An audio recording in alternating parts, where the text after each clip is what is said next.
सजेति सिंदूरवदनो देवो यत्पादपङ्कजस्मरणं वासरमणिरिपतमसाम्राशिन्नाशयति विघ्नान् या कुन्देन्दुतुषारहारधवला या शुभ्रवस्त्रावृता या वीणावरदण्डमण्डितकरा या श्वेतपद्मासना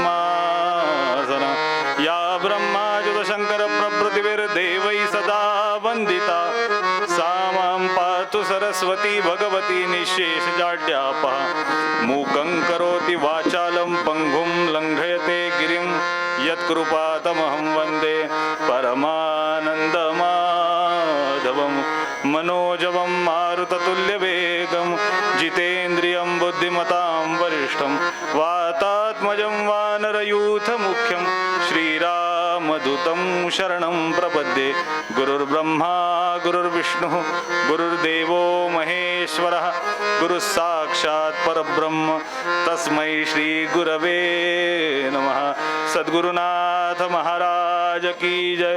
पुंडलीक वरदे हरिविठ्ठल श्री ज्ञानदेव तुकाराम पंढरीनाथ भगवान की जय। नमः पार्वती पते हर हर महादेव। राजाधिराज रामचंद्र महाराज की जय।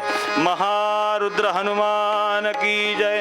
जय जय रघुवीर समर्थ मंगलमूर्ति मोरया।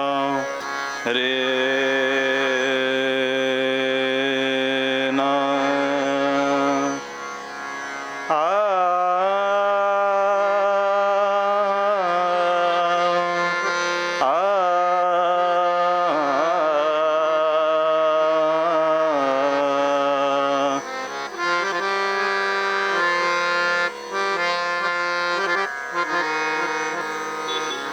हरे जय जय राम कृष्ण हरे हरे जय जय राम कृष्ण हरे हरे जय जय राम जय जय राम जय जय राम जय जय राम जय जय राम हरे जय जय राम।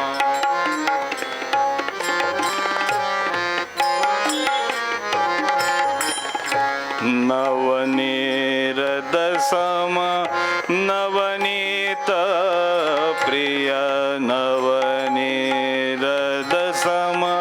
नवनीत प्रिय नवल विनोद विहारी राम नवल विनोद विहारी हरि जय जय राम।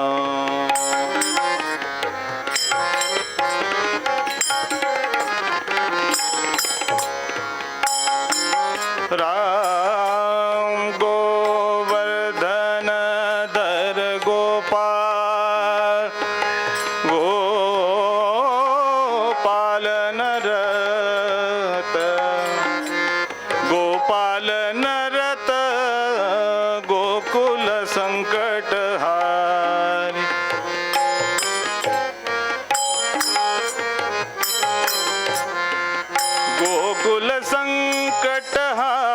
हरी कृष्ण हरी कृष्ण हरी हरी जय जय राम.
शरणागत दीना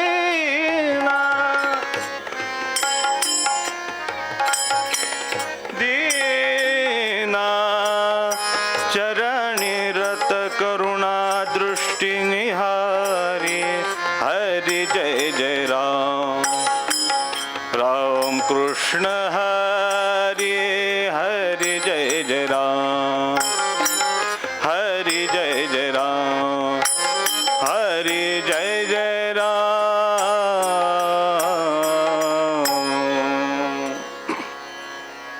हो ये रे कृष्णा तिरीच्या वसणाऱ्या ये रे कृष्णा तिरीच्या वसणाऱ्या ये रे कृष्णा तिरीच्या वसणाऱ्या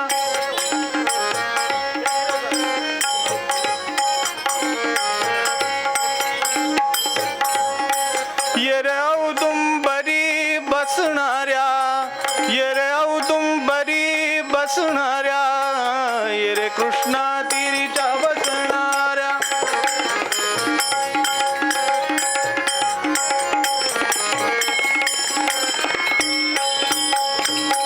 काशायांबर घेणाऱ्या ये रे काशायांबर घेणाऱ्या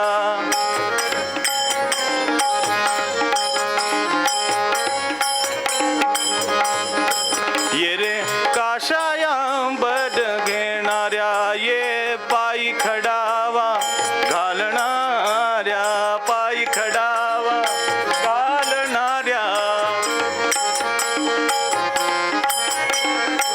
भस्मोद्धूलन करणाऱ्या ये रे दंडक मंडलू घेणाऱ्या ये दंडक मंडलू घेणाऱ्या ये रे कृष्णा तिरीच्या बसणाऱ्या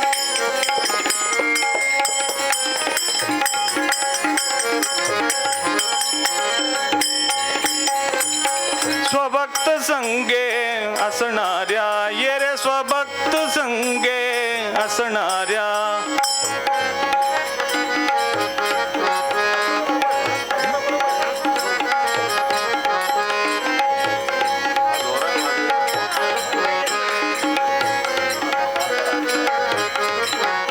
ये रे स्वभक्त संगे असणाऱ्या ये रे स्वभक्त संगे असणाऱ्या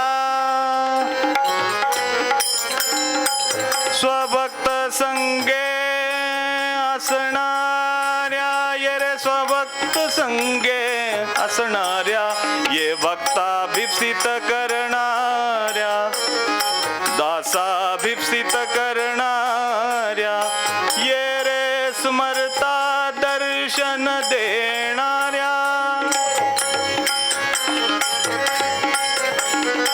स्मरता दर्शन देणाऱ्या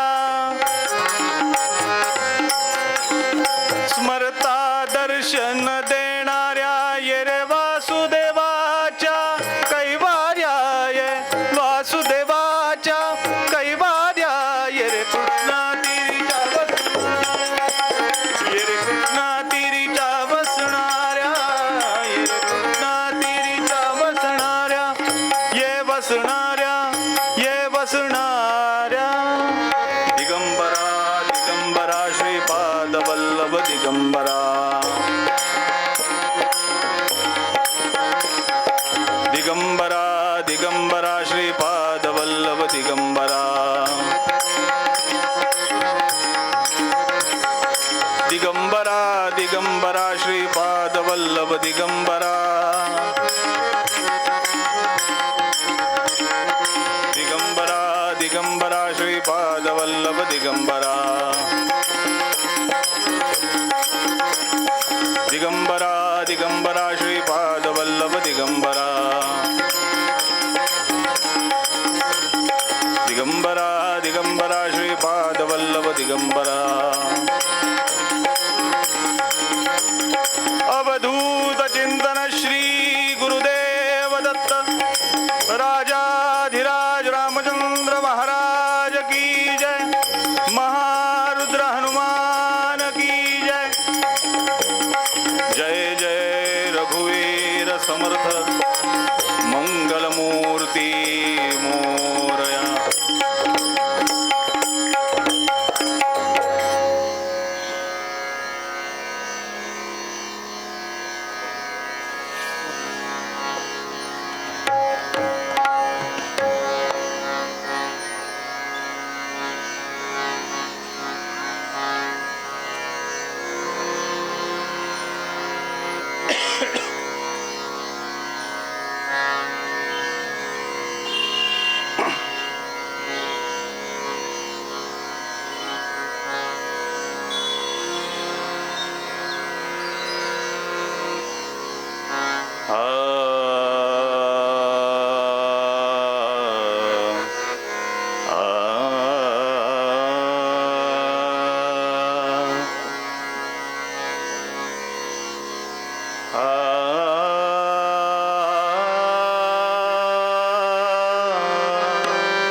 अंतरीची घेतो गोडी अंतरीची घेतो गोडी गोडी अंतरीची घेतो गोडी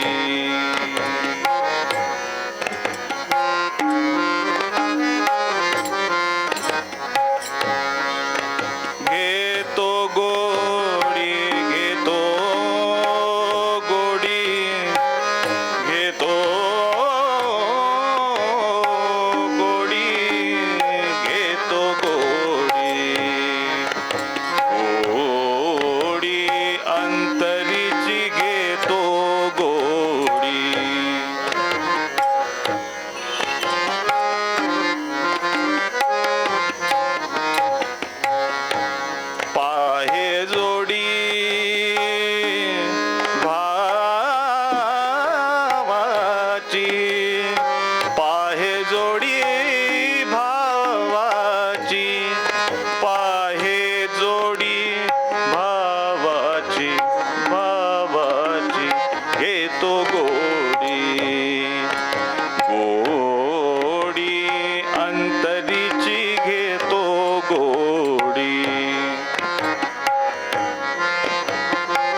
वैभवे शृंगारावे निर्मळ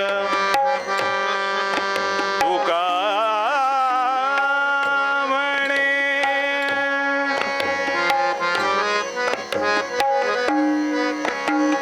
तुका म्हणे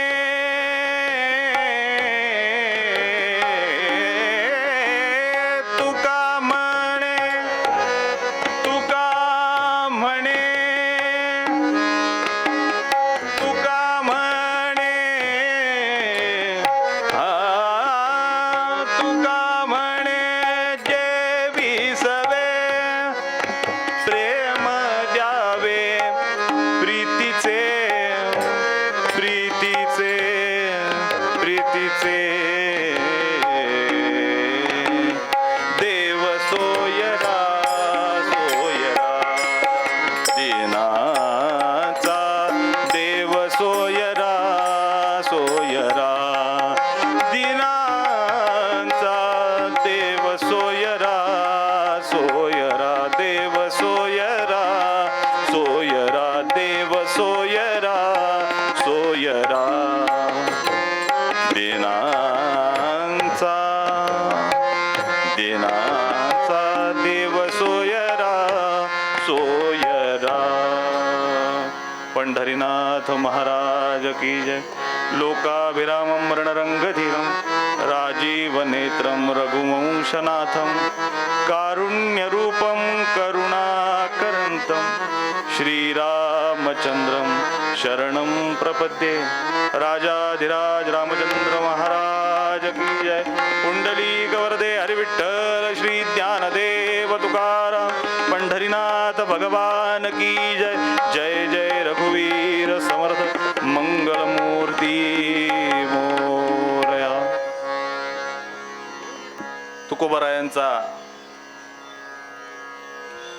अभंग निरूपणाकरता घेतलाय.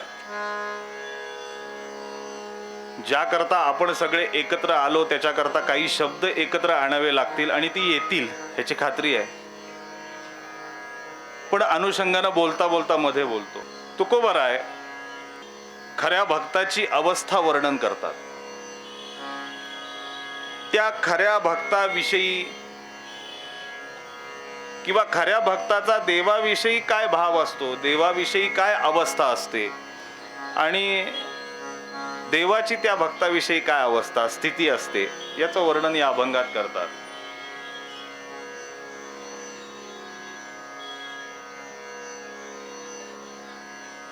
मोरोपंतांनी वर्णन केलं की यांनी भक्ती काहीतरी लोकांना शिकवावी. तुकोबरायांनी आम्हाला भक्ती काहीतरी शिकवावी. भगवत भक्ती कराया बहुजड जीवांसी जो तुका शिकवी. आणि असे तुकोबरायांचा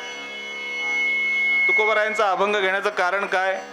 असे भगवत भक्त असलेले तुकोबराय मारुतीरायांना विचारतात, काय भक्तीच्या त्या वाटा मज दावाव्या सुभटा.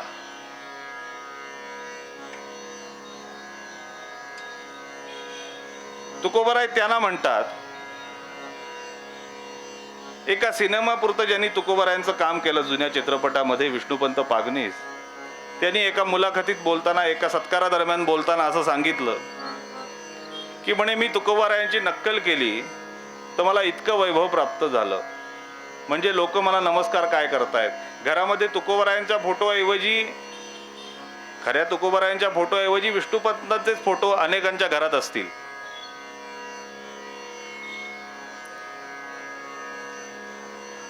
मी त्या काळातल्या चित्रपट कलाकारांबद्दल बोलतोय ज्यांना आपल्या चित्रपटाचं प्रमोशन करायला जाताना कुठल्या अवस्थेत गेलं पाहिजे हे कळतं. जय जय रघुवीर समर्थ. अपेक्षा असतात लोकांच्या. छत्रपती शिवाजी महाराजांची भूमिका केल्यानंतर कलाकारांना कसं यावं, छत्रपती संभाजी महाराजांची भूमिका केल्यानंतर प्रमोशनला कलाकारांना कसं यावं, काहीतरी अपेक्षा आहेत लोकांच्या.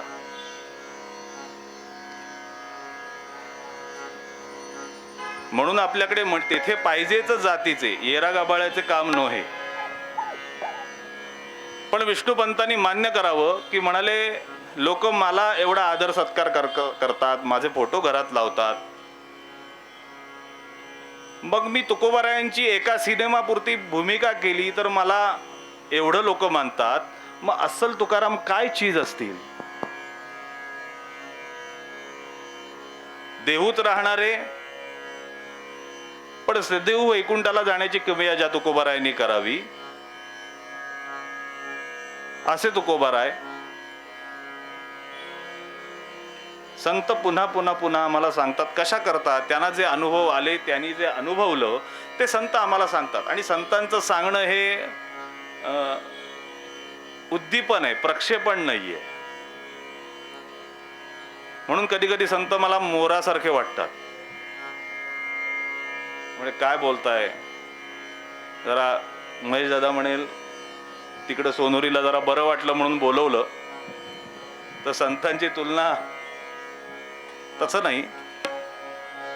त्या परिस्थितीविषयी सांगतोय. आकाशामध्ये काळे ढग जमा झाले, विजा चमकायला लागल्या, ढग गडगडायला लागले, वारा सुटला. असं ते वातावरण तयार झालं ज्या वातावरणाची अजून आपल्याला 1.5 महिना तरी वाट बघावी लागेल असं वाटतंय. असं वातावरण तयार झालं की मोराला सांगावं लागतं का नाच म्हणून? तो मोर नाचायला लागतो. पण झालं ते वातावरण बदललं, मोराचं नाचणं पण थांबलं. मोराचं नाचणं थांबल्यानंतर परिस्थिती अशी झाली, मग लक्षात आलं अरे बापरे, आपला 35-40 हजार रुपयाचा मोबाईल किशातच राहिला. एखादा फोटो काढला असता म्हणजे चित्र काढलं असतं, एखादी व्हिडिओ काढली असती म्हणजे चित्रफीत काढली असती. ते सेल्फी विथ मोर. लोक कशा बरोबरही फोटो सेल्फी काढतात. सेल्फी विथ मोर असं काहीतरी स्टेटस अपडेट करता आला असता. पण मग लक्षात आलं तोपर्यंत वातावरण बदललं होतं. मग मोराला सांगावं मोर वन्स मोर. नाचेल का हो? नाचेल? एकदा का ते वातावरण बदललं की तो मोर वन्स मोर नाही, डान्स मोर नाही, आपण नो मोर सांगून सांगून. पण तो नाचत नाही का? तर ते वातावरण त्याला लागतं तेव्हा तो नाचतो. संतांचं तसं आहे. आजूबाजूला जी परिस्थिती दिसते ती परिस्थिती दिसली की ते लगेच उपदेश करून मोकळे होतात, ते सांगून मोकळे होतात. ते त्यांची स्थिती सांगतात. कधी कधी आपण काय करायला हवंय सांगतात. कधी कधी देव काय काय करतो ते सांगतात. कधी कधी आम्हाला प्रश्न विचारतात, जन्मुनी केलेस काय अमोर्जा, जन्मुनी केलेस काय. कधी कधी खात्रीनं सांगतात, भक्तीपाशी देव घालीत असे उडी. वेगवेगळ्या प्रकारे सांगतात. असे तुकोबाराय. अंतरीची घेतो गोडी, पाहे जोडी भावाची. बरं ठीक आहे म्हणे, हे दोन्ही झालं, जमवलं हे दोन्ही. परिणाम देव सोयरा, देव सोयरा, देव सोयरा दीनांचा. बरं ठीक आहे, सोयरा झाला. मग आता पुढे काय? आपुल्या वैभवे शृंगारावे निर्मळ. बरं ठीक आहे, तेही केलं. मग काय होतं? आणखीन काय करतो देव? तुका म्हणे जेवी सवे, प्रेम द्यावे प्रीतीचे. हे पुन्हा पुन्हा आम्हाला सांगावं का लागतं? याच्याकरता एवढे अभंग संख्येने लिहिताना लिहावे का लागतात? तर बाकी सगळ्यांचं ठीक आहे, पण इथे जो आतमध्ये बसलाय ना, आता विज्ञानानं मान्य केलं मन नावाचा काहीतरी प्रकार आहे म्हणून. सगळा घोळ तिथे आहे. बाकी सगळं व्यवस्थित चाललं असलं पण तिथलं कनेक्शन नीट नसेल तर नाही. सगळा घोळ तिथे होतो. म्हणून शंकराचार्यानं म्हणावं असं वाटतं की मन हे माशीसारखं आहे. ती एका जागी जशी स्थिर नसते तसंच मन इकडून. मी आत्ता सगळे कीर्तनाला बसलेत, पण दरवाजा नीट लावला की नाही? बरं, दरवाजा नीट लावला असेल तर त्याला कुलूप नीट लावलं का नाही? बरं कुलूप नीट लावलं असेल, पण येताना गॅस बंद केला की नाही, 1760 प्रश्न असतात हो मनात. ते तुमच्यात असतात असं नव्हे, इथे राहिलेला काय वेगळा नव्हे, त्याचंही परिस्थिती तीच, सगळ्यांची परिस्थिती तीच. अनेक गोष्टी येतात आणि त्याच्यामुळे अनेक अवस्था अशी होते की माणूस त्यांनी करायचं ठरवलेलं जे कार्य असतं त्या कार्यापासून बाजूला होतो. म्हणजे आता अपेक्षा काय आहे, तर यांना बोलवलं, यांचं आज कीर्तन आहे, मग काय अपेक्षा आहे लोकांची, कीर्तनच करावं. पण मी जर असं म्हणून बसतो, नाही खूपच गाड्या येत आहेत, तो गाड्याचे आवाज खूप आहेत, हॉर्न वाजतायत मध्ये. बरं साहिल मनापासून साथ करेल की नाही, बरेच दिवसांनी त्याच्या तावडीत गावलोय. बरं इकडे उपेंद्र दादा आहे, तो दादागिरी करेल की काय, करू म्हणून नको करू कीर्तन, करू का नको करू, अशी अवस्था झाली तर काय होते हो. पण अशी अवस्था जर झाली तर काय करायचं, तर काय असलं पाहिजे, तर सोबत कोण असलं पाहिजे. तर ही अवस्था बघायची असेल तर आत्ता शनिवारातून डायरेक्ट आपल्याला जायचंय कुरुक्षेत्रावर. अशीच अवस्था झाली.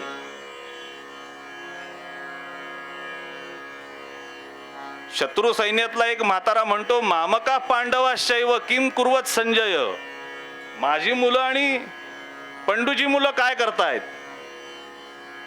बाकी भगवद्गीता नकोच, एवढं मामका पांडवा शैव एवढी अवस्था जरी आमच्या मनातून दूर झाली, माझी आणि भावाची मुलं, इथे सगळा घोळ आहे. पण काय भगवद्गीता असावी कमाल. भगवद्गीता म्हणून वेगळं प्रकरण करताना पहिला श्लोक म्हाताऱ्याचाच ठेवला, पण म्हातारी कशी नको याच्याकरता पहिला श्लोक त्याचा ठेवला, जय जय रघुवीर समर्थ. किम कुर्वत संजय, काय करतात, अरे युद्धाला जमलेत म्हटल्यानंतर युद्धच करणार आहेत. ते काय क्रिकेट खेळायला आले, IPL खेळायला आलेत, नाही, युद्धच करणार आहेत. पण अशा वेळेला अर्जुन मात्र म्हणतो, 3 स्थिती आहेत तिथं. बरं, एक अर्जुन, दुसरा दुर्योधन आणि तिसरे भगवान गोपाल कृष्ण. अर्जुन त्याची अवस्था अशी आहे की म्हणे हे सगळे माझेच दिसत आहेत, म्हणजे हानी झाली तरी माझीच हानी होणार आहे. दुसरं प्रतीक आहे दुर्योधन, माझं चांगलं नाही झालं तरी चालेल पण तुमचं वाटोळं करीन. आणि तिसरे भगवान गोपाल कृष्ण, हा असा परमात्मा आहे की बाकी सगळ्या त्यांच्या लीला तर बाजूला ठेवू, बघ एवढं या सिच्युएशन पुरतं आपण लक्षात घेऊया. कारण 28वा किंवा 29वा श्लोक असेल, अर्जुन म्हणतो, सिदंती मम गात्राणी मुखंच परिशुष्यती. माझी गात्र शिथिल झाली आहेत, घसा कोरडा पडलाय, हात कापतायत, धनुष्य हातात धरता येत नाहीये. अर्जुनाचं सांगतोय, जय जय रघुवीर समर्थ. अशी अवस्था झाली. आता हात थरथर कापतायत, घसा कोरडा पडलाय म्हटल्यानंतर परिस्थिती काय, याला पहिल्यांदाच वीर मारुती चौकात कीर्तनाला उभा केलाय.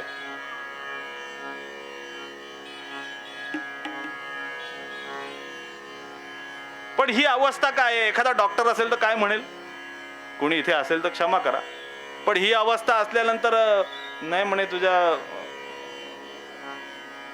ब्लड प्रेशर लो झालंय, असं कर, जा थोडंसं लिंबू सरबत किंवा लिंबू शिकंजी काहीतरी पी, म्हणजे होईल बरोबर.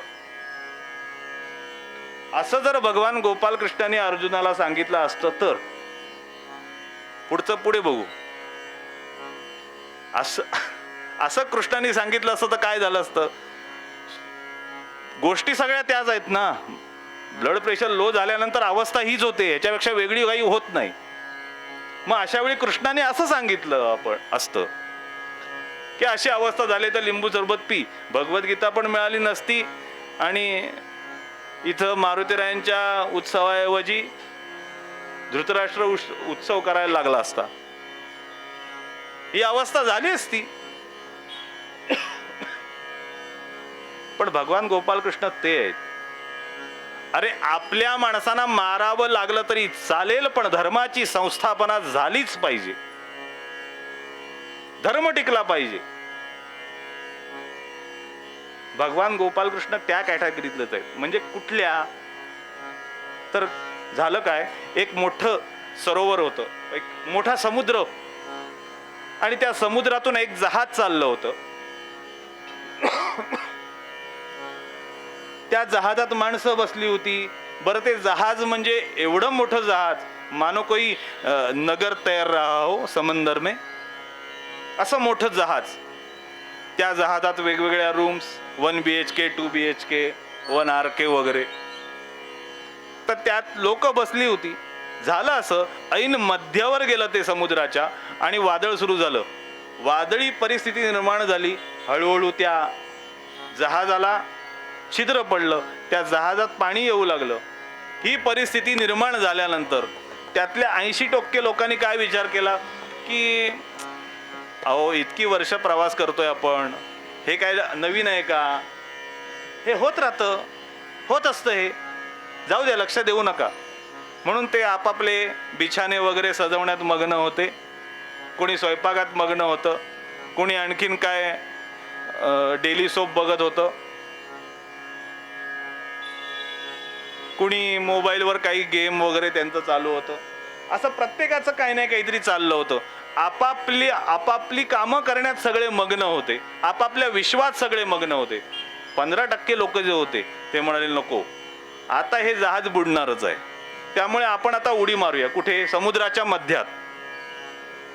जसं काय ते वाचणारच होते सगळे, पण त्यांनी उड्या टाकल्या. परिणाम ठरलेला आहे, मेले. 5% लोक जे होते ते असं म्हणाले की अरे नाही, हे जहाज बुडलं नाही पाहिजे. का? हे जहाज खूप जुनं आहे, आमच्या पूर्वजांच्या आठवणी आहेत याच्यात. अनेक ऋतू या जहाजानं बघितले, अनेक प्रकारची स्थिती या जहाजानं बघितली, अनेक वादळ या जहाजानं झेपवली, तरी सुद्धा हे जहाज आजपर्यंत दिमाखात इथं या समुद्रामध्ये उभं आहे. हे जहाज बुडलं नाही पाहिजे. म्हणून त्या 5% लोकांनी काय केलं, ते 5% लोक म्हणजे तुम्ही आम्ही म्हणूया आपण, त्या 5% लोकांनी काय केलं, अनावश्यक ज्या गोष्टी होत्या त्या बाहेर फेकायला सुरुवात केली. म्हणे ठीक आहे, आता काय वादळात जीव जाण्यापेक्षा शेपूट तुटलेलं परवडलं असं म्हणतात ना. ते म्हणे आता हे फ्रीज काय करायचं, थंड पाणी, साधं पाणी पिऊ. फ्रीज बाहेर फेकले.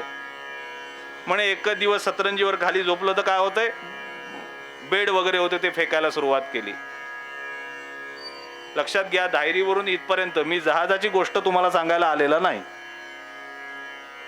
हे जहाज म्हणजे धर्माचं जहाज आहे. आमच्या पूर्वजांनी रक्त सांडलं तेव्हा आमचा धर्म टिकला. हे जर बुडत असेल तर ते बुडण्यापासून वाचवण्याकरता आपण जे सुख उपभोगतोय ते थोडं बाजूला ठेवावंच लागेल. 80% लोक म्हणजे ते आहेत जे आम्ही वारकरी संप्रदायवाले, आम्ही गुरुदेव दत्त, आम्ही स्वामी समर्थवाले, आम्ही गाणपत्य, आम्ही शाक्त. 80% लोक हे होत राहतं. म्हणून आपापला संप्रदाय मोठा करण्यात जो तो मग्न आहे. पण धर्मसभा होते तेव्हा लोक किती येतात? 100. कुठं फोडणी घालायची 100 लोकांची? 80% लोक ते आहेत जे आपापला संप्रदाय मोठं करण्यात मग्न झाले.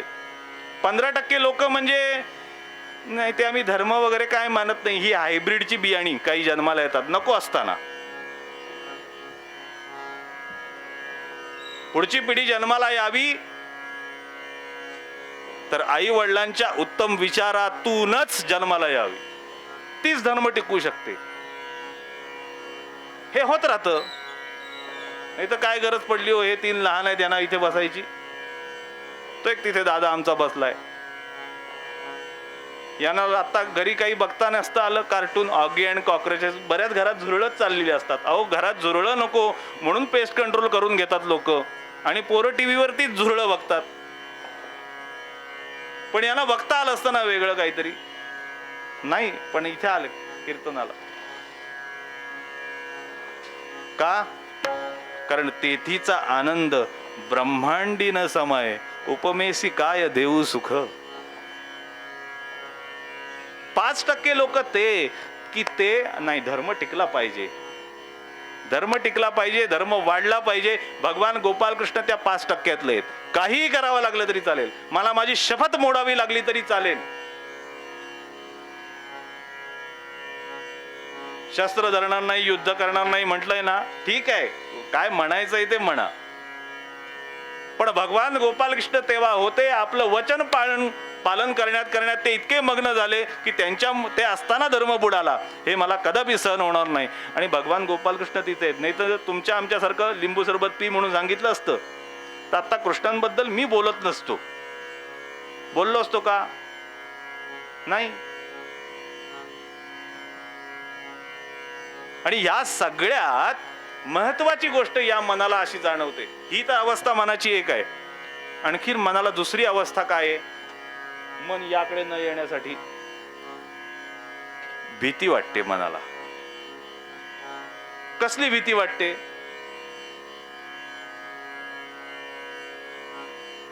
मी जर इथं कीर्तन केलं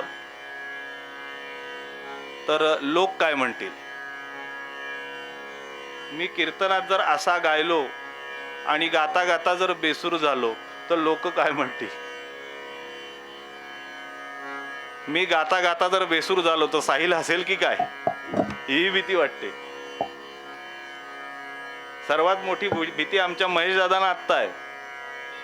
घरचं कीर्तन बरं वाटलं म्हणून याला बोलवलं, 11 वाजेपर्यंत हा आटोपतो की नाही, भीती. लोक काय म्हणतील?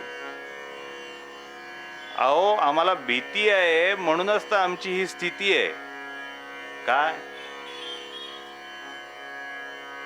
याच्या जागी साधाही एखादा फेटा बांधता आला असता हो. याच्या जागी एखादं साधं उपरणही वापरता आलं असतं, जे मी 10 वर्षापूर्वी वापरत होतो. पण भीती आहे, लोक काय म्हणतील, लोक काय म्हणतील याची भीती आम्हाला इतकी आहे की 4 चौघात जाताना आम्ही चांगले चांगले फॅशनेबल कपडे घालून जातो.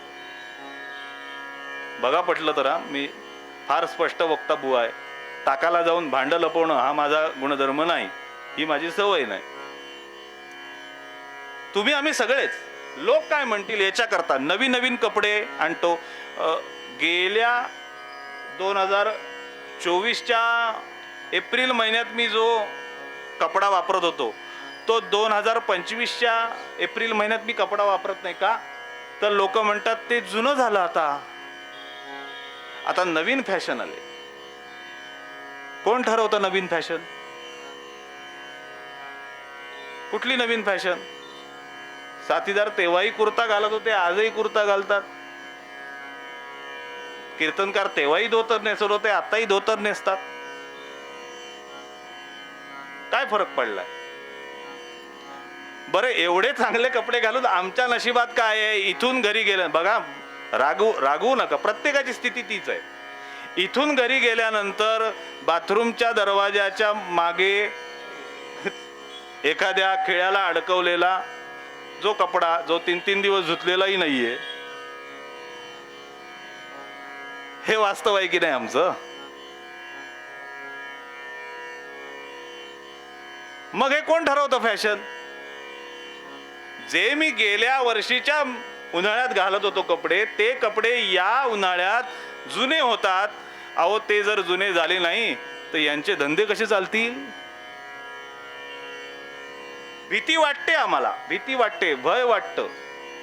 पण हे सगळं कधीतरी दूर करावंच लागेल ना. अरे नाही, काही फरक पडत नाही, काय म्हणायचंय ते म्हणू दे.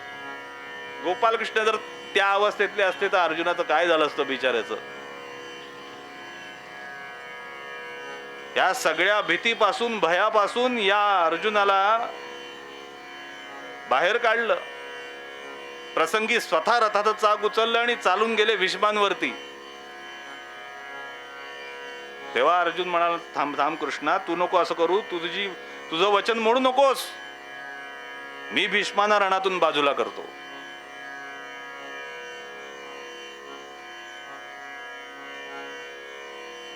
आमच्या बहिणाबाई सुद्धा या मनाची अवस्था सांगतात. मन वढाय वढाय उभ्या पिकातल ढोर, किती हाकल हाकल फिर येत पिकावर.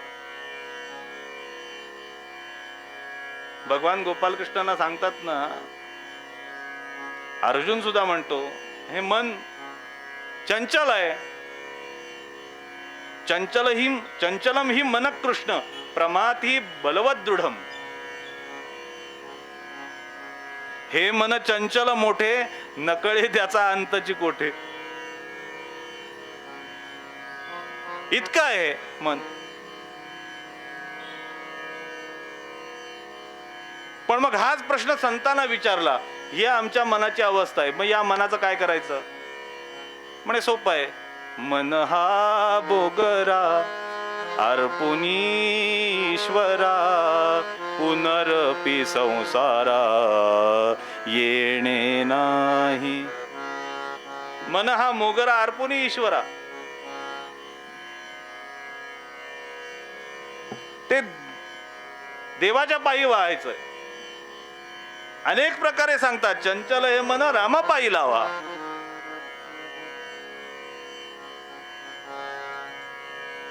आणि असं मन त्या देवाच्या पायाशी लावलं. या मनाला भगवत स्वरूपाची, मनासी लाभावी स्वरूपाची गोडी. भगवत स्वरूपाची म्हणजे भगवंताच्या रूपाची पण लावावी आणि भगवत स्वरूपाचीही लावावी. म्हटलं रूप आणि स्वरूप वेगळं आहे का? निश्चित वेगळं आहे. लगेच सांगतो कसं. एका गावात गेलो होतो, तर त्या गावात ते आजी एक काकू कीर्तनाला यायच्या. म्हटलं काकू काय कसं काय चाललंय, यावर्षी लग्न झालं मुलाचं, कशी आहे सुनबाई? हो सुंदर आहे, हो सुंदर आहे. बरं कीर्तन आवडलं की परत बोलवतात. पुढच्या वर्षी परत गेलो, त्या आजी काकू अशा समोर बसलेल्या होत्या. काकूनं म्हटलं काकू गेल्या वर्षी मुलाचं लग्न झालं, तुमचा चेहरा का पडलेला? गेल्या वेळी आनंदात होतात, यावेळी दुःख काय आहे चेहऱ्यावर? म्हणे काय सांगू बुवा, एवढं रूप बघून सुनबाई केली, वर्षात तिने स्वरूप दाखवलं. जय जय रघुवीर समर्थ. रूप वेगळं आहे, स्वरूप वेगळं आहे. रूपाची गोडी तर हवीच. सदा माझे डोळा वसो तुझी मूर्ती, रखुमाईच्या पती सोयरिया आहेच.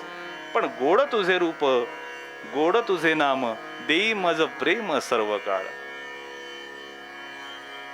आणि विठू माऊली गे हाची वर देई, संचरोनी राई हृदयी माझे. त्या भगवत स्वरूपाची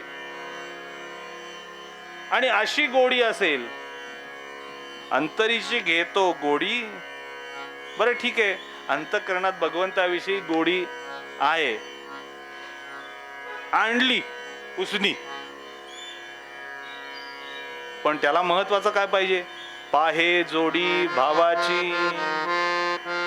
त्याला जर भावाची जोड नसेल तर उपयोग काय?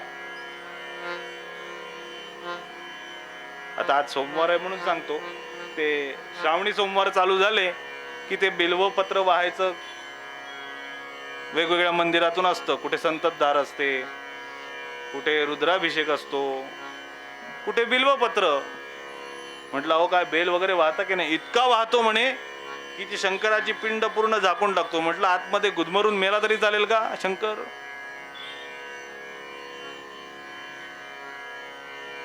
लक्षात घ्या, अंतःकरणात भगवंताविषयी असणारी गोडी, त्याला द्यायची भावाची जोड, पण तो भाव इतकाही भोळा नसावा. आमचा भोळा भाव म्हणजे काय सांगता? पण तो भोळा भाव इतकाही नसावा की तो भाव ठेवता ठेवता आमची अवस्था अशी होती की तो देव सजीव आहे ही कल्पनाच आम्ही आमच्या मनातून काढून टाकलेली आहे. जर तो देव सजीव आहे ही भावना आमच्या मनातली दृढ झाली तर मग वेगळं काही ठेवण्याची गरजच नाही पडणार हो. पण तो सजीव आहे ही भावनाच आमच्या मनात नाहीये. आम्ही त्याला इतका हलक्या प्रतीचा करून टाकला. पण शास्त्रानं आम्हाला सांगितलंय की यथा देहे तथा देवे. जसं देहाचं चाललेत ना चोचले, थंडीचे दिवस सुरू झाले, याला गरम पाणी लागतं, देवालाही लागतं. याला चहा लागतो, त्या देवालाही लागतो, काय फरक पडत नाही. याला गोडधोड खायला लागतं, देवालाही गोडधोड खायला लागतं. काय देवाला शुगर वगैरे होत नाही, आणि झाली तर त्याचा तो बघून घेईल. पण आपल्याला लागतं म्हटल्यानंतर, पण लोक सांगतात आमच्याकडे सत्यनारायण म्हटलं की साधं होतच नाही हो. आमच्या देवाला की नाही ते बेदाणा लागतो, काजू लागतो, आणखीन काय चारोळ्या लागतात, एवढं सगळं त्या प्रसादात घालावं लागतं. म्हटलं ठोंब्या तुला लागतं का तुझ्या देवाला लागतं ते सांग एकदा. समोर ठेवतो ताटलीवर, तो सुद्धा काढून घेतो. नंतर उरलेलं पातेलं यानेच संपवायचं असतं. मग देवाला काय लागतं?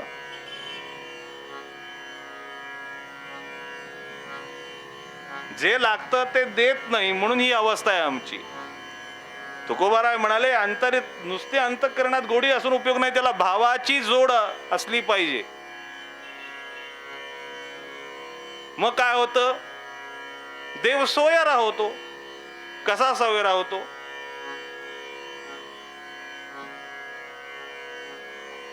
अनेक लोक पंढरपूरला दर्शनाला आहेत.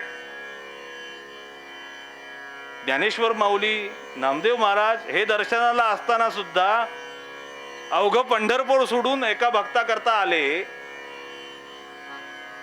आणखीन काय सोयरा व्हायचं हो? त्याचं वर्णन केलं. कोण होता? धन्य त्याची माता, धन्य त्याचा पिता, धन्य त्याची माता, धन्य त्याचा पिता. साठविला दाता, साठविला दाता, साठविला दाता, त्रैलोक्याचा सावता सागर, प्रेमाचे आगर, सावता सागर, प्रेमाचे आगर. धन्य त्याची माता, धन्य त्याचा पिता. आणि देवानं या सावतोबान करता याव. साठविला दाता, साठविला दाता, त्रैलोक्याचा सावता सागर, प्रेमाचे आगर. त्या सावतोबान करता भगवंत आले. तसंच आणखीन एक उदाहरण बघतो ना आम्ही, त्याचंही वर्णन केलं.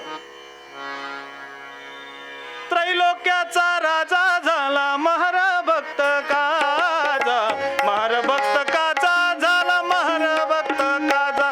हाती काठी पायी वणा झाला पंढरीचा राणा, पंढरीचा राणा झाला, पंढरीचा राणा झाला. भक्ताचा चाकर तुका म्हणे सर्वेश्वर, तुका म्हणे सर्वेश्वर, तुका म्हणे सर्वेश्वर. दामाजी पंतांनी सांगितल्यानंतर त्या रूपात भगवंतानी प्रगट व्हावं, एवढा सोयरा होतो. आणि मग तो सोयरा झाल्यावर काय करायचं? मग सोयरा झाला,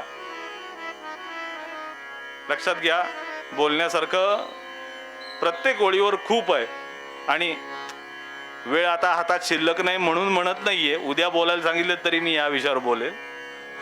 वेळ नाहीतर उगाच आपलं पारंपरिक आलेलं कीर्तनकरांचं वाक्य कॅरी फॉरवर्ड करत नाहीये. खरंच बोलण्यासारखं आहे. पण असा देव जर सोयरा झाला तर त्याला काय करायचं? आपुल्या वैभवे शृंगारावे निर्मळ. आपुल्या वैभवे, देवाला एखादी गोष्ट देत असताना त्यातलं मी किती आहे, मी किती देणार आहे, मी काय वेगळं देणार आहे? देवानं सगळं निर्माण केलंय. सगळं विश्व जर देवानं निर्माण केलंय तर मी वेगळं देवाला देणार काय हो?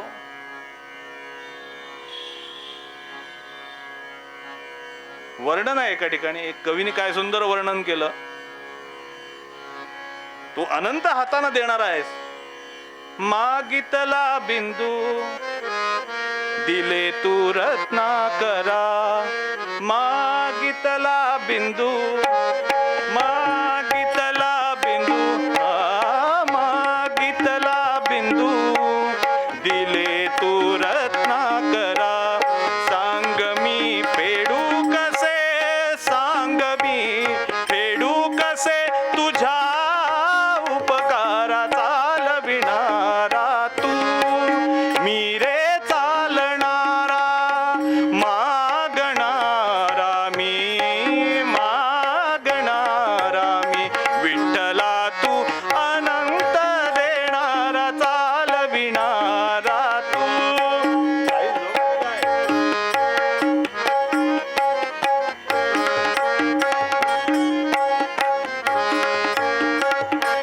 चालविणारा तू मी रे चालणारा. मागणारा मी मागणारा मी. विठ्ठला तू अनंत देणारा. चालविणारा तू मी फुटके तारू चाले तुझ्याच आधारा. अरे हे सगळं तू दिलंयस, तू निर्माण केलंयस. असा असणारा देव आहे. त्याने निर्माण केलं, मग त्याला वेगळं काय द्यायचं. पण जे काही आपल्याकडे आहे, जे उपलब्ध आहे, त्या योगानं त्या देवाचं वैभव कसं वाढतं राहील, चढतं राहील, हे पाहत राहायचं. आपुल्या वैभवे शृंगारावे निर्मळ. अहो म्हणून मूळचा तो जगचालक असणारा परमात्मा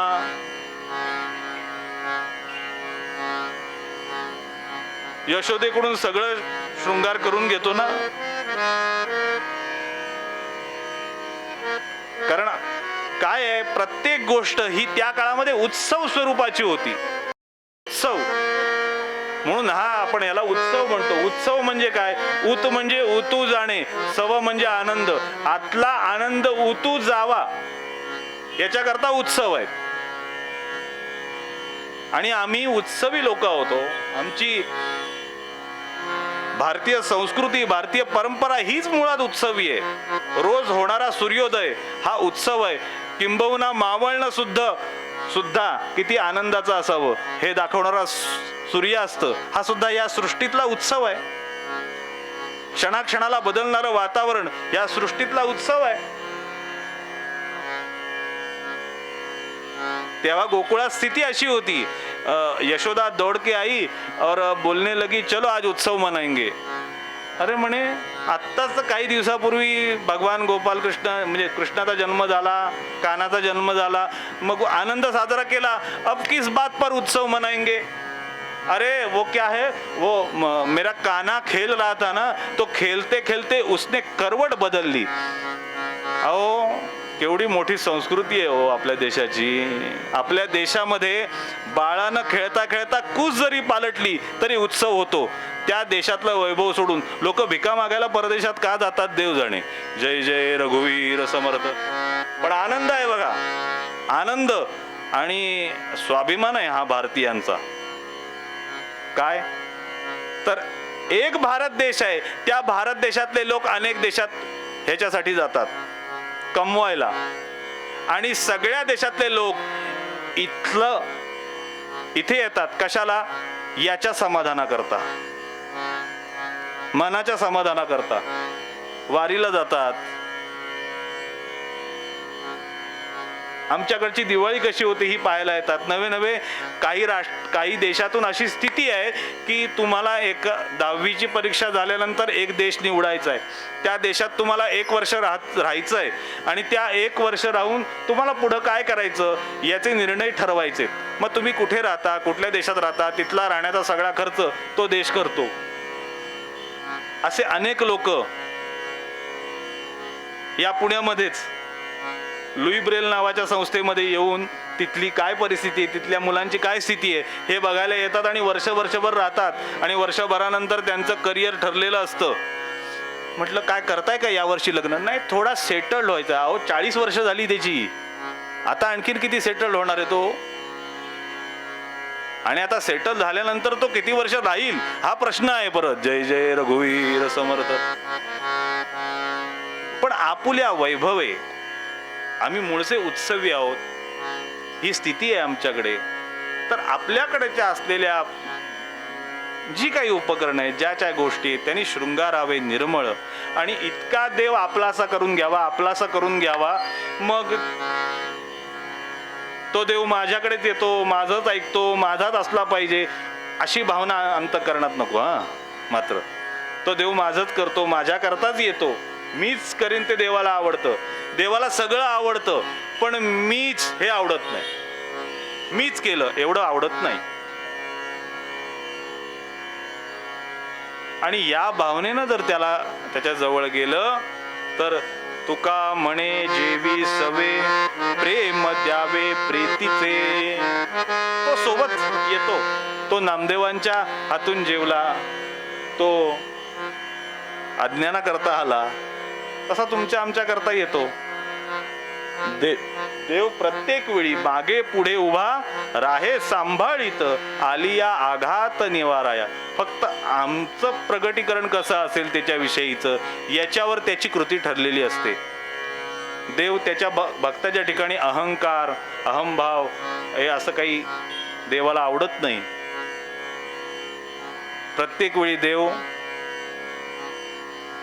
त्या कामावर एकदा लागून जातो. एकदा का आपण देवाला आपलं असं मानलं की आता याला आपला असा कसा करून घेता येईल, या कामाला देव लागतो. मग नको असणाऱ्या गोष्टी काढून टाकतो. म्हणजे एखादं लाकूड आणलं, त्या लाकडामधला नको असलेला भाग काढून टाकला, पाहिजे ती वस्तू तयार झाली. तीच देवाची स्थिती असते. कशी? उत्तरंगात बघूया. पूर्वरंगाला इथंच विराम देतो.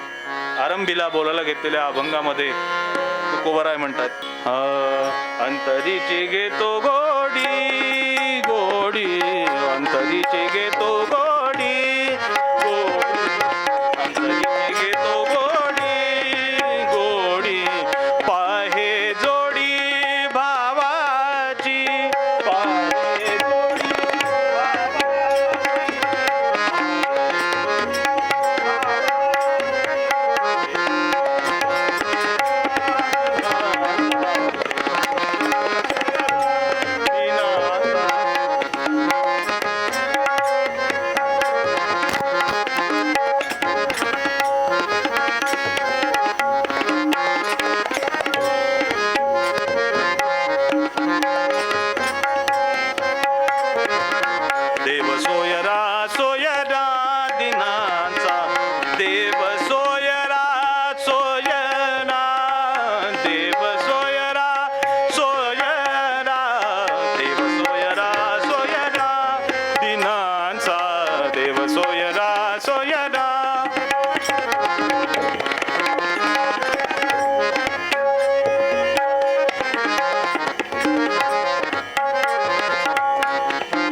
श्लोक म्हणायचा आणि मग उत्तरंगाला सुरुवात.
रघुपती राघव राजा राम पतित पावन सीताराम।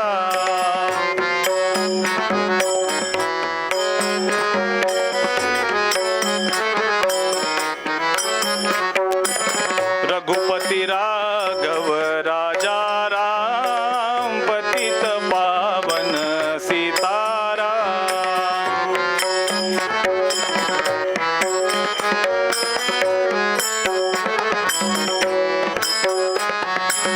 रघुपती राघव राजा राम पतित पावन सीताराम।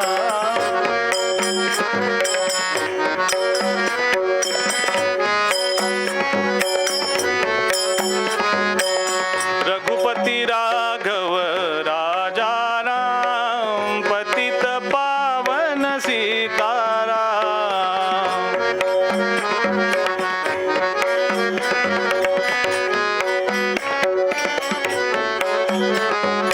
रघुपती राघव राजा राम पतित पावन सीताराम।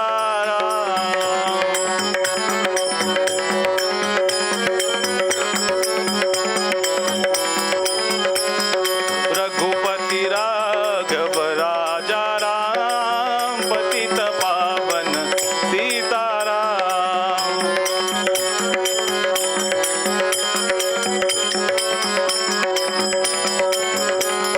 रघुपती राघव राजा राम पतित पावन सीताराम।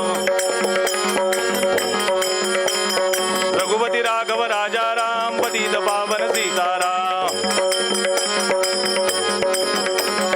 रघुपती राघव राजा राम पतित पावन सीताराम।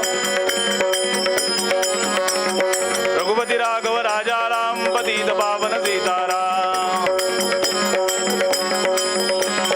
राजाधिराज रामचंद्र महाराज की जय। महारुद्र हनुमान की जय। जय जय रघुवीर समर्थ मंगलमूर्ती मोरया। एक श्लोक सांगतो, माझ्या पाठोपाठ म्हणा। श्री कृष्ण गोविंद हरे मुरारे,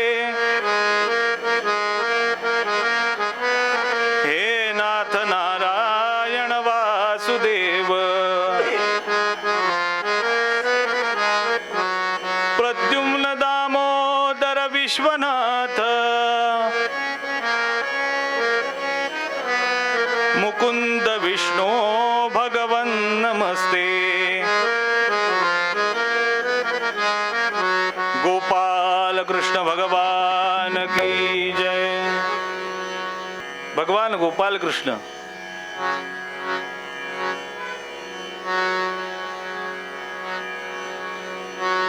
काहीतरी सतत डोक्यात विचार चालू आहे। का विचार चालू असावा हो? सकाळची वेळ जशी झाली आणि भगवान गोपाल कृष्ण आपल्या शयन कक्षातून बाहेर आले आणि शस्त्रागाराच्या दिशेनं जात असताना सहज लक्ष गेलं तर परिस्थिती अशी होती, एक वीर त्या आरशासमोर उभा, तब्येत कशी येतो निहाळतोय आपलीच, आणि पुन्हा पुन्हा शड्डू ठोकून बघावे आणि मनात काय चाललंय ते भगवंतांना कळलं. का? कारण इंद्रियाणाम मनश्चास्मी.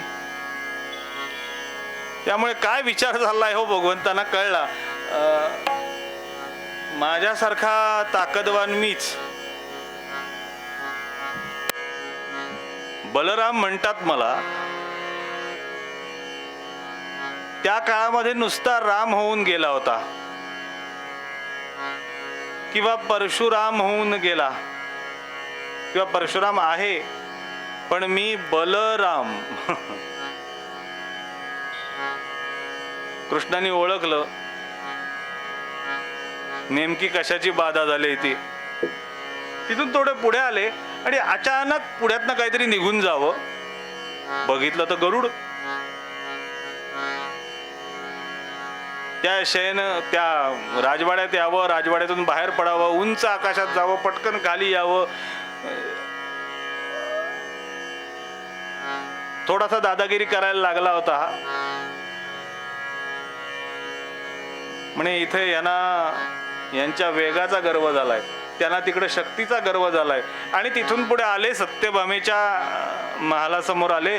सत्यभामा देवी वेगवेगळ्या प्रकारच्या साड्या काढूनच बसल्या होत्या तिथे. भगवंता, ही साडी कशी दिसेल? नाथ, ही साडी कशी दिसेल? बरं, ही साडी मी नेसली कशी दिसेल? बरं, ही साडी नेसल्यानंतर मी कशी दिसेन? केवढे धर्मसंकट आणणारे प्रश्न असतात. खरं तर बोलता येत नसतं. जय जय रघुवीर समर्थ. आहे का अशी कुणी त्रिभुवनात? बापरे म्हणाले. ठीक आहे म्हणे, बघूया काय करता येईल. आणि असा विचार चाललेला. आणि तेवढ्यात नारायण नारायण नारायण नारायण नाम तुझे अति पावन, नाम तुझे अति पावन. नारायण नारायण नारायण नारायण नारायण नारायण नाम तुझे अति पावन, नाम तुझे अति पावन.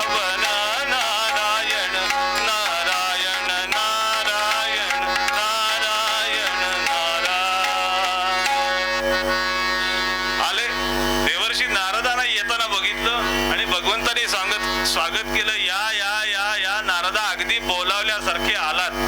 नारद म्हणाले, इतकं स्वागत म्हणजे काहीतरी आपल्याला ड्युटी आहे. म्हणे, देवा काय गडबड झाले सांगा बरं. म्हणे, गडबड अशी आहे की आता तुम्ही कुठून येताय? म्हणे, अमुक अमुक दिशेकडून आलो. तिथं तुम्हाला कोणी दिसलं का?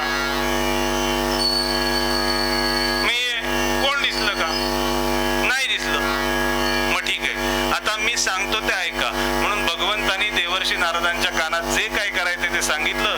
देवर्षी नारदांची स्वारी तिथून निघाली आणि एका ठिकाणी आले. आणि तिथं चालूच होतं, राम रंगी रंगले,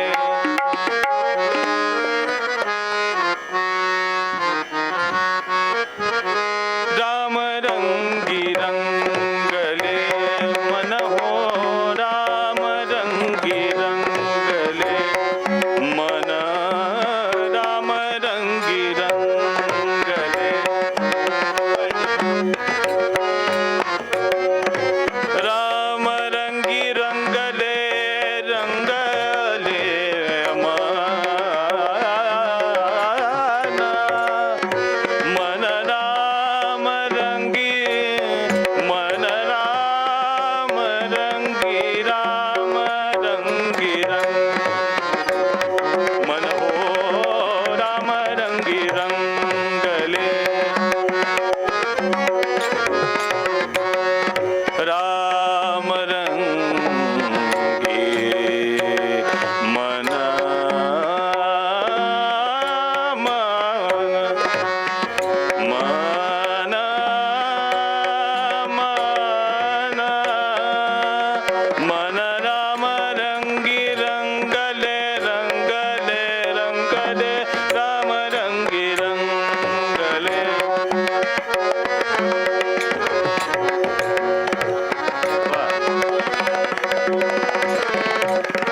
रंगले मना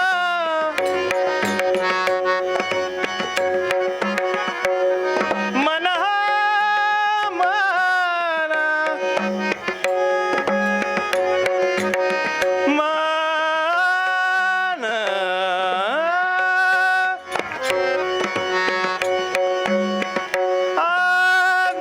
आत्मरंगी आत्मरंगी रंगले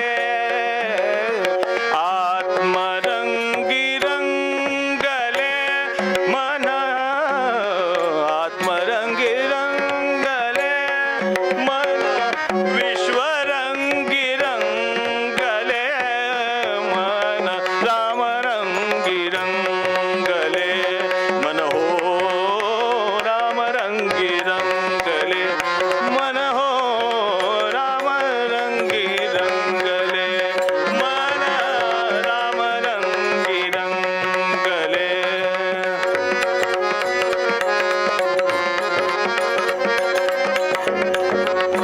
असं मुखानं नाम चालू होतं. कोण होते? आज वार रुद्रांचा आणि आपण ज्यांचा उत्सव करतो तो महारुद्रांचा. ते महारुद्र हनुमान भगवान रामचंद्रांच्या नामामध्ये मग्न होते.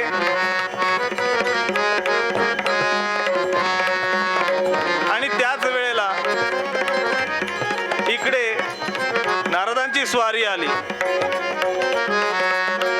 सकल देवाधी देवा सकल देवाधी देवा कृपाळू आजी केशवा कृपाळू आजी केशवा केशवा कृपाळू आजी केशवा महानंदा महानुभावा महानंदा महानुभावा सदाशिवा सहजरूपा पद्मनाभा नारायण पद्मनाभा नारायण पद्मनाभा नारायण. आणि ते श्रीराम श्रीराम राम राम म्हणतात. हे नारायण नारायण नारायण म्हणतात. आणि शेवटी मारुतीरायण जागे झाले हो समाधीतून. वा वा वा वा नारदा, एवढ्या सकाळी सकाळी तुमचं दर्शन. वा वा भाग्य आहे आमचं. कसं काय इथे आलात? कसं काय म्हणजे काय म्हणे? तुम्ही आणि मी तसे बघायला गेलो तर समदुःखी. त्यामुळे तुम्ही आम्ही एकटेच. हो म्हणे. मग चला तीर्थाटन करायला जाऊ. चालेल म्हणे. आणि म्हणून दोघेही निघाले. गोपालकृष्णाने सांगितलं होतं त्याला फिरवता फिरवता जरा इकडनं द्वारकेकडनं आण. आणि द्वारकेच्या दिशेनं त्यांना आणलं.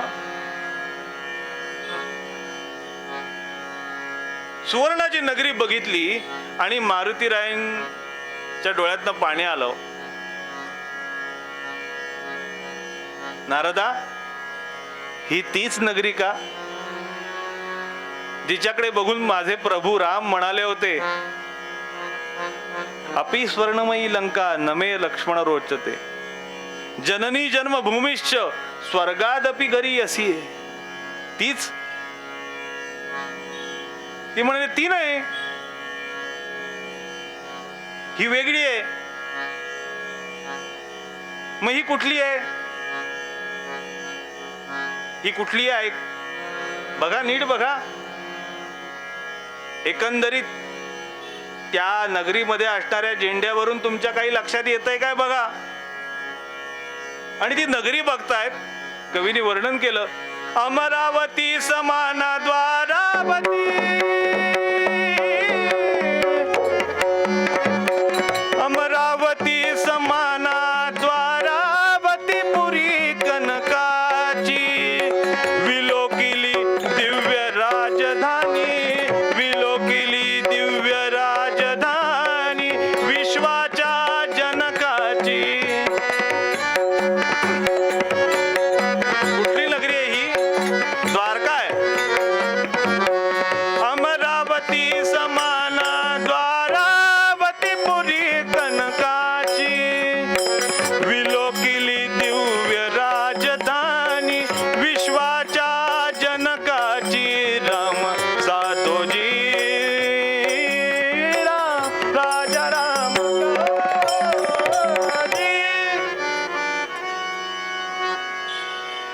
काय म्हणे? मग कोण आहे या नगरीचा राजा? आता द्वारकाधीश भगवंताना म्हणतात, पण यांना काडी लावायची होती वेगळीच. त्यामुळे ते म्हणाले या नगरीचा राजा बलराम आहे. हा, बलराम? कोण बलराम? मला फक्त एक राम माहिती आहे. नारदा, ताबडतोब जा आणि त्याला सांगा तुझं नाव बदल. नारद म्हणाले, हो हो, जाऊन सांग त्याला नाव बदल म्हणून. बरं, तो तयार झाला नाही तर त्याला म्हणा युद्धाला तयार हो. मी रामाशिवाय दुसरा कोण बलराम वगैरे जाणत नाही. म्हणून देवर्षी नारद आपले गेले, बलराम दादांना सांगितलं. बलराम दादा म्हणाले, असं कोणीतरी एक वानर येऊन सांगतो आणि नाव बदलायला तू आलासच कशाला नारदा इथं? तू तिथंच त्याला सांगायचं बलराम दादा काही तयार होणार नाहीत आणि युद्ध करायच्या योग्यतेचं तुला समजत नाही. नारद म्हणाले मनात, जरा एकदा तिथं जाऊन बघा, म्हणजे तुमचं तुम्हाला कळेल. असं म्हटल्यानंतर ठीक आहे म्हणाले, जाऊ. म्हणून बलराम दादा आपलं सगळं सैन्य घेऊन निघाले. बरोबर ते मुसळ, नांगर वगैरे. म्हणून लोक बळीराजाचं राज्य येऊ पण बलरामाचं राज्य येऊ दे असं का म्हणत नाहीत? अहो, उखळ आणि मुसळ तर त्यांच्याकडे आहे. बळीराजाने तर शेतकऱ्याला लागणारी कुठलीच गोष्ट त्यांच्या खांद्यावर धरलेली नाही. असो, सहज बोलता बोलता आठवलं म्हणून तुमच्यापर्यंत ते पाठवलं. निघाले. मारुतीराय सुद्धा तयारच होते हो. आणि दोघांचं घनघोर युद्ध सुरू झालं. इतकं घनघोर युद्ध झालं की मला सांगायला वेळ नाही. इतकं घनघोर युद्ध झालं. हे आपापली शस्त्र घेऊन लढतायत. मारुतीरायांनी काय केलं नाही, मोठं रूप धारण केलं आणि सहज आपण जसं दगडाशी खेळत बसतो तसं एक एक दगड ढकलायला सुरुवात केली. ते दगड जसे वरून खाली येत तशी चला संपले, हजार संपले. पुढचा दगड आला, हजार संपले. फार लढावत लागत नाही. शेवटी बलराम दादानी तो नांगर आणि मारुतीरायांपर्यंत नेला. मात्र मारुतीरायाने तो नांगर धरूनच त्याला असं उचललं आणि आपटलं खाली. निवडणुकीत पडल्यानंतर सुद्धा चेहरा होत नाही असा बलराम दादांचा चेहरा झाला. आणि बलराम दादा तिथून आपले परत निघालेत युद्ध. याच्या समोर काय टिकणार? हा कोणी सामान्य नव्हे म्हणे, जाऊ आपण. म्हणून बलराम दादा निघाले. बलराम दादा परत जसे जायला लागले तसं गोपालकृष्ण बाहेर पडायला. आणि बलराम दादा, अवा दादा दादा युद्ध जिंकून आलात वाटतं. कृष्णा काय बोल नकोस, तुझंच हे सगळं कारस्थान आहे, मला माहिती. म्हणून बलराम दादा आत निघून गेले. कृष्ण म्हणाले, आत्ता हे तापलेलं आहे प्रकरण, आत्ता यांना समजावण्याला जायचं नाही. कोणाचं डोकं गरम असलं ना की त्याला काही समजायला जाऊ नये. ते थंड व्हायची वाट बघावी आणि मग त्याला समजावं, जाऊ दे म्हणे. आणि गोपालकृष्ण तसेच रथ हात वळवून आत आले आणि गरुडाला बोलवलं. पहिले ते ये एक काम कर, थोड्या अंतरावर गेलास ना की त्या अंतरावरती तिथं एक वानर बसलेला आहे, त्याला मी बोलवलंय म्हणून सांग. गरुड म्हणतो, काय बोलताय भगवंता, आपला काही स्टेटस आहे की नाही? अहो, दिवसातनं 50 वेळा स्टेटस अपडेट करतो आपण आणि तुम्ही आमचा स्टेटस काहीच ठेवत नाही. वानराला आणायला मी जायचं, द्या एखादा शिपाई बिपाई पाठवून. त्यामुळे अरे शिपायाला नाही जमणार, तुला जमेल. गोपालकृष्णा, मी ही कामं करत नसतो. माझ्या पगार तुम्ही जो मला पगार देता त्या पगारात ही कामं होणार नाहीत, ह्याचे वेगळे लागतील. गरुडा, तुला लागेल ते देतो, फक्त एवढं जाऊन काम कर. ठीक आहे म्हणे, जातो. आणि गरुड निघाला. त्यांनी बघितलं कोणीतरी वृद्ध वानर मुखानं ते देवाचं नाव घेणं सुरू आहे. तो मुखानं गातोय आपला, कष्टहरण तेरे नाम राम हो, कष्टहरण तेरे नाम राम हो, कमल नयन वाले राम सिया राम हो, कमल नयन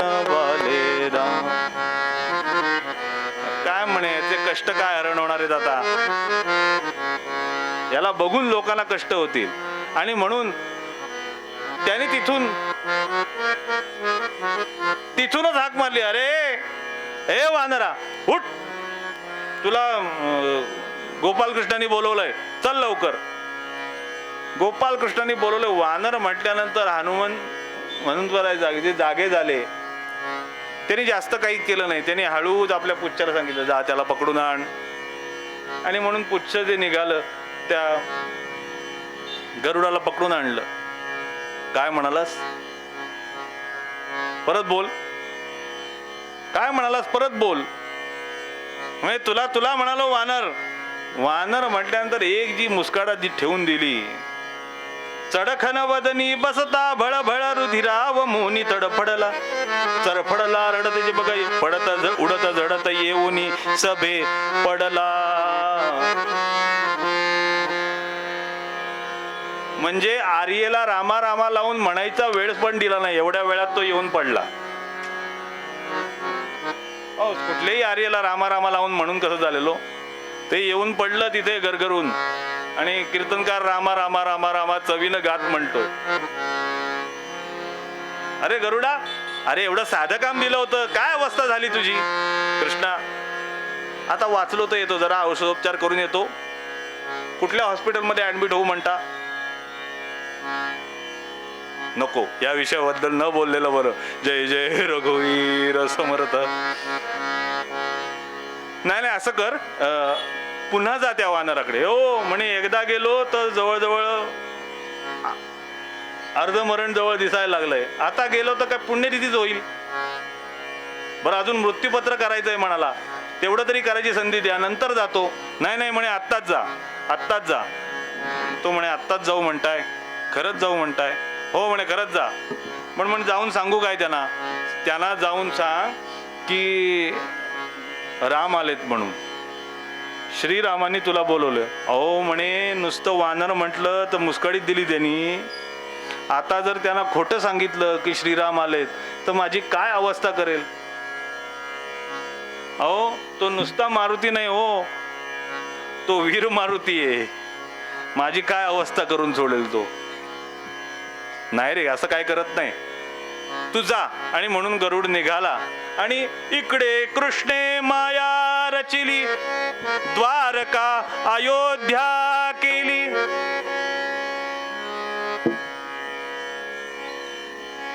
काय झालं, इकडे सगळी द्वारका ती अयोध्या नगरीमध्ये बदलून टाकली भगवान गोपालकृष्णांनी.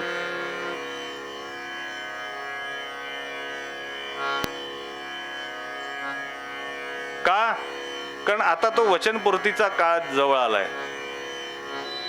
जेव्हा राम राज्याभिषेक झाला त्यावेळेला मारुतीरायांना गाढ आलिंगन दिलं रामरायांनी आणि सांगितलं, मारुते, तू जे माझ्याकरता कष्ट केलेस, माझ्याकरता जे श्रम केलेस, त्यातून उतराई मला तर या जन्मात होता येणार नाही, पण पुढच्या अवतारात मी तुला रामरूपात दर्शन देईन. हे दिलेलं वचनपूर्ती जवळ आली होती आता.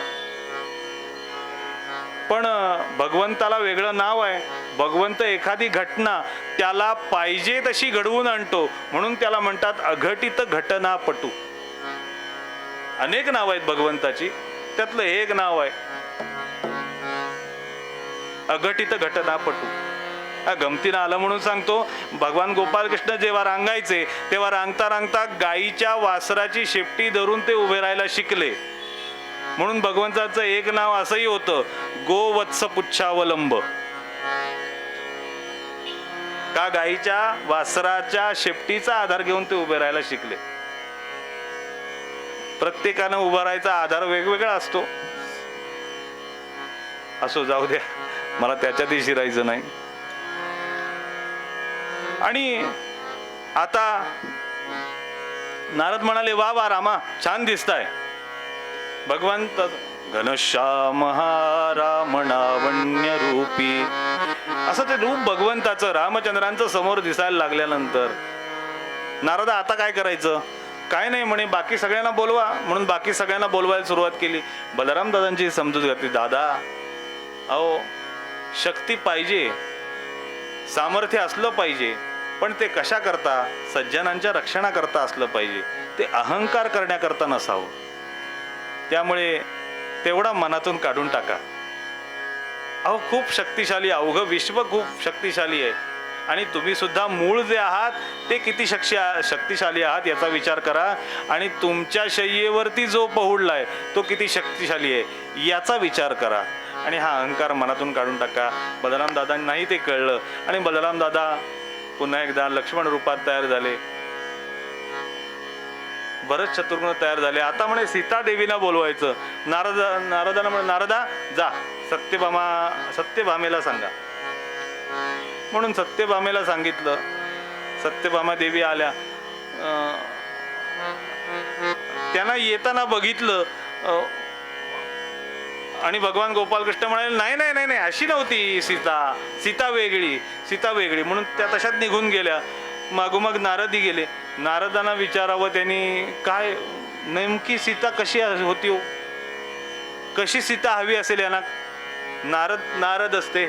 ते म्हणाले, बहुतेक वनवासात रावणानं पळवून नेले, मग ते डोळ्यातलं काजळ असं काळं काळं चेहऱ्यावरती आलंय आणि ती भगवी वस्त्र परिधान केलेली, तशी सीता हवी असेल. अहो मारुतीरायांनी तशीच सीता बघितली आहे, असं काय करताय?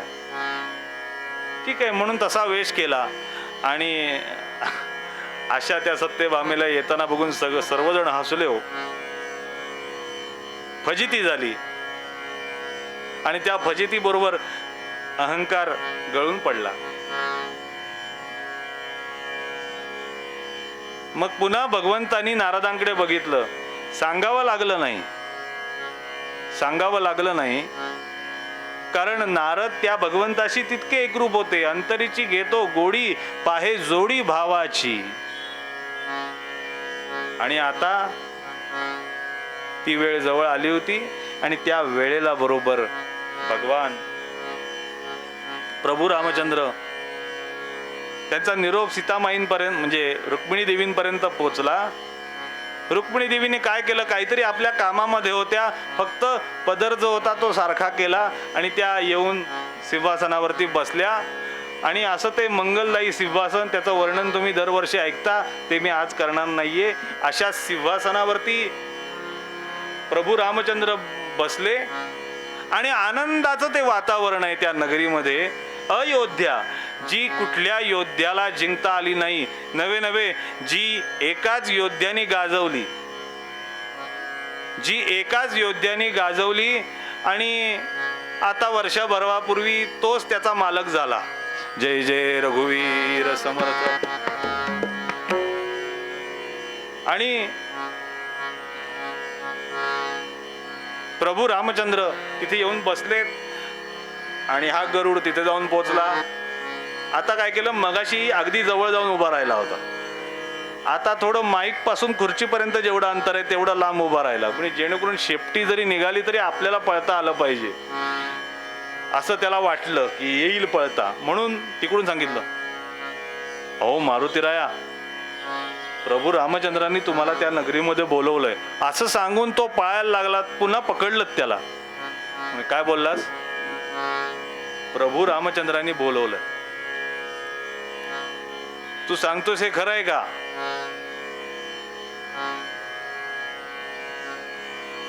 हो म्हणे, खरं आहे, मी सांगतो ते खरं आहे. खरंच तुम्हाला रामचंद्रांनी बोलवलंय. पण तू सांगतोयस ते खरं नसेल तर? तो म्हणाला, तुम्ही मला मारणार हे मला माहिती आहे, पण तुम्ही मला मारणार हे मला माहिती आहे तरी मी सांगायचं धाडस केलंय.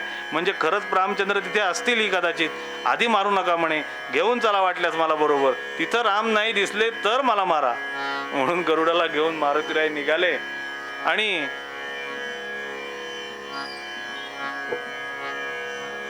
त्या द्वारामध्ये आलेत आणि द्वाराकडे येऊन समोर बघतायत तर काय दिसावं? श्रीरामाच्या जय घोषाने, श्रीरामाच्या जय घोषाने, भक्तजनाच्या अधरी हर्षली अयोध्या नगरी, हर्षली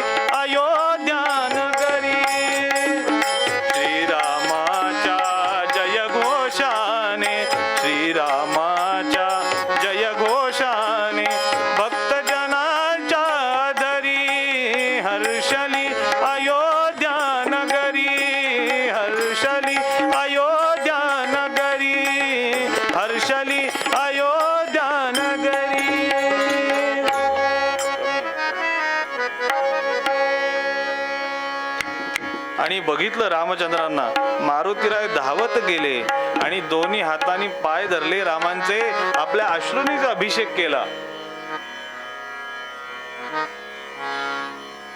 आणि वरती पाहतायत तर रूप वेगळं दिसायला लागलं. खाली पाहावं, पाय वेगळे दिसतायत. परत वरती बघावं तर रामरायांचं रूप दिसतंय.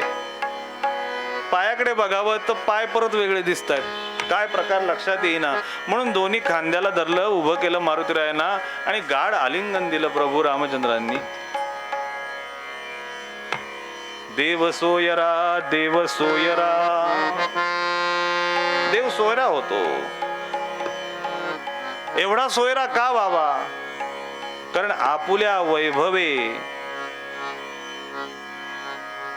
जे वाणीचं जे वैभव होतं, त्या वाणीच्या वैभवाने सतत श्रीराम श्रीराम श्रीराम श्रीराम करत राम काय आहेत हे अवघ्या विश्वाला समजावून सांगत होते. आजही सांगतायत, आपुल्या वैभवे शृंगारावे निर्मळ. एवढं सगळं केल्यानंतर तुका म्हणे जेवी सवी, ही खूप साधी गोष्ट आहे हो.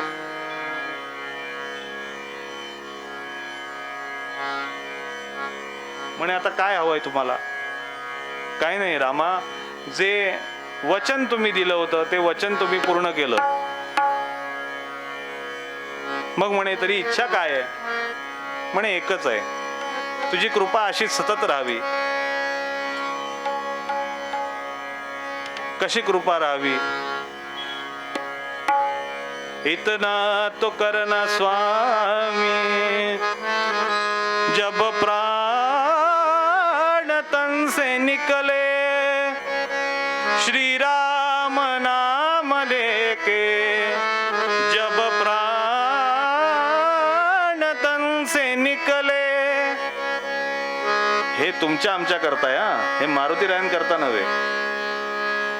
मारुतीरायन करता जे द्यायचंय ते दिलंच. काय?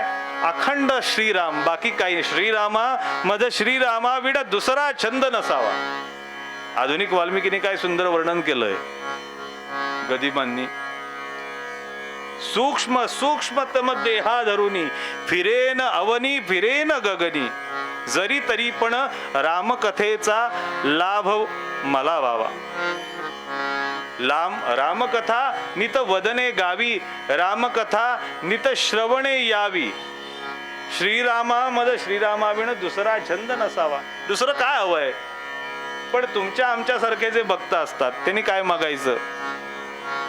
उस वक्त जल्दी आना, नहीं राम भूल जाना, सीता के साथ आना, जब प्राण तन से निकले. एक भक्त की है अर्जी, खुद गर्ज की है गर्जी, आगे तुम्हारी मर्जी, जब प्राण तन से निकले, जब प्राण तन से निकले.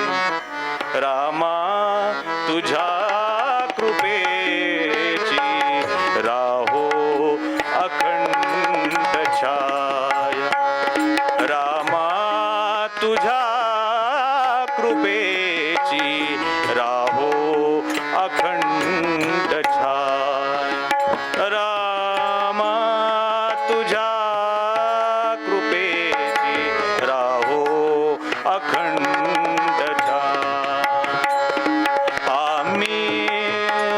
आम्ही चाललो प्रवास, नौकेतुनी प्रवास, मार्गात भोवरे या भवसागरात पार. मग अशा वेळेला राम काय करेल? चुकवीत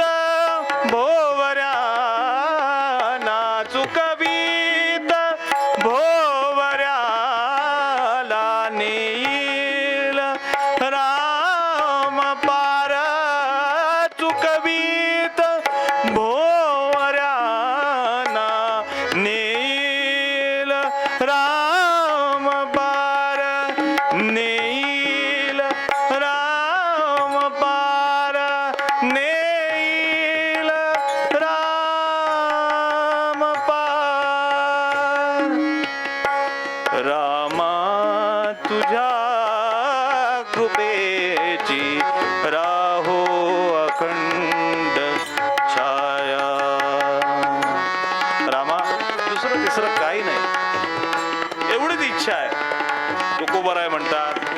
मारुतीरायांना पुन्हा त्या अवतारात, कृष्ण अवतारात दर्शन दिलं. जेव्हा आमची अवस्था असेल, आमची वेळ असेल, त्यावेळेला आमच्या करता सुद्धा भगवंत पुन्हा पुन्हा येत असतो. पण त्याकरता काय केलं पाहिजे? अंतरीची घेतो गोडी, पाहे जोडी भावाची. बस एवढं असलं पुरेसं आहे, तर मग देव सोहळा होतो. आयोजकांचे धन्यवाद. संयोजन करणारे आमचे महेशदादा पानसे, त्यांनी मोठ्या इच्छेनं सेवा दिली होती. मी काही फार मोठा कीर्तनकार नाही, आणि पंचपक्वान्न कालपर्यंत तुम्ही छान जेवला आहात, त्यामुळे तिथून पुढे माझ्यासारख्या एखाद्या छोट्या कीर्तनकारांनी येऊन वेगळं काय सांगायचं. पण गुरुकृपेनं जे काय अभ्यासलेलं ते प्रामाणिकपणे तुमच्यासमोर ठेवायचा प्रयत्न केला. आता याला लोक कीर्तन म्हणतात का, मला त्याचा काही फरक पडत नाही. कीर्तनकार म्हणून इथे उभं राहिल्यानंतर मी जे केलं त्याला मी कीर्तन म्हणतो. तुम्हाला आवडलं असेल तर छान आशीर्वाद द्या, आवडलं नसेल तर चुका असतील त्या निश्चित सांगा. बदल करण्याचा प्रयत्न नक्की करीन. कारण कुठल्या कीर्तनकाराचा शिक्का लावून मी इथे उभा राहिलेला कीर्तनकार नाही.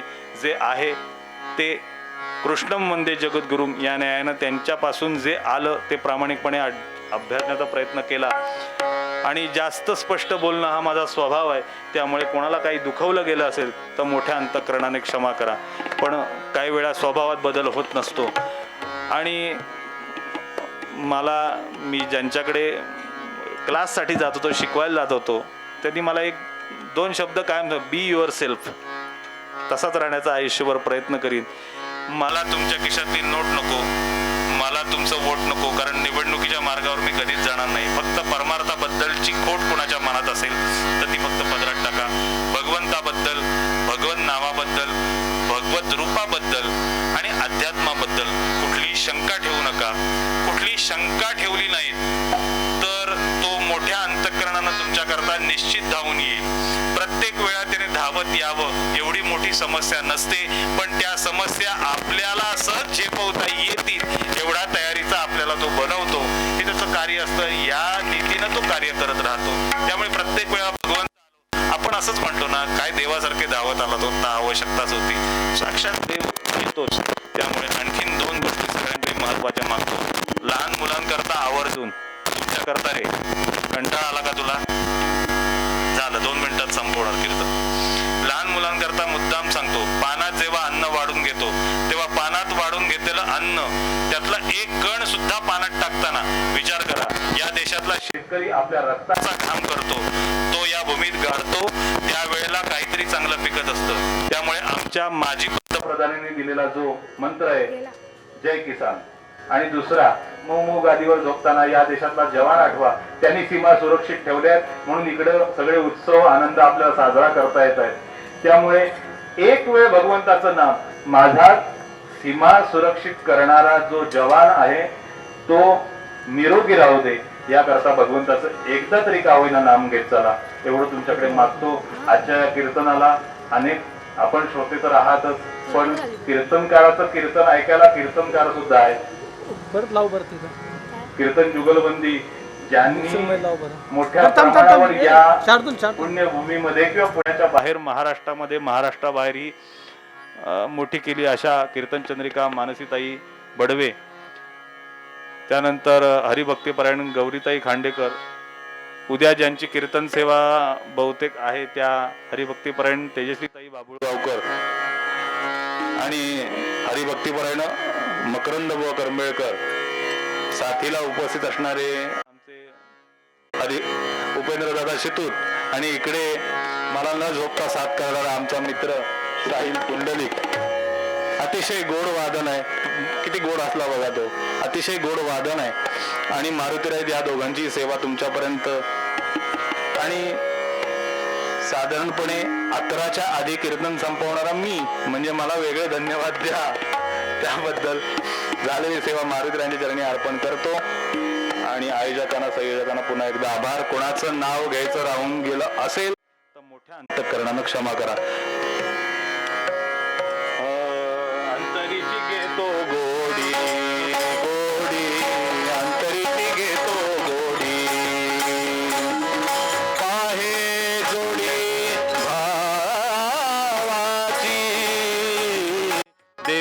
सोयरा सोयरा दिनांचा देव सोयरा सोयरा दिनांचा देव सोयरा सोयरा.